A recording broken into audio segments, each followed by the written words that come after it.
মেয়ের বাবা আচ্ছা সাবধান করে দাও। এই হাতটা আগে দাও, হাতটা উঠাও। মেয়ের হাতটা দাও এখানে। এবার বাইন্ধে দাও। মানে দেবো হ্যাঁ, ওটা দিয়ে বাইন্ধে দাও। আচ্ছা যা ভর্তি করো ঠিকই কি হয় এই যে দিলাম এবার বলো, মন্ত্র বলো। জনম জনম একসাথে থাকিব, মাঝে মধ্যে মারামারি করিব। মারামারি করিব করিব, বাবার বাড়ি থেকে ছাড়িয়ে যাইব না। যাহা পাইব তাহা বাবার বাড়ি পাঠাই দিবই নম।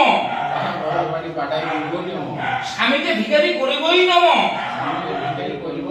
শ্বশুরকে ভিখারি করিবই নম। মোবাইলের টানে না বলো, মন্ত্রটা বলো। অটোমেটিক ফোকাস নাই আছে, ফোকাস নাই আছে। করিবই নম। এই যে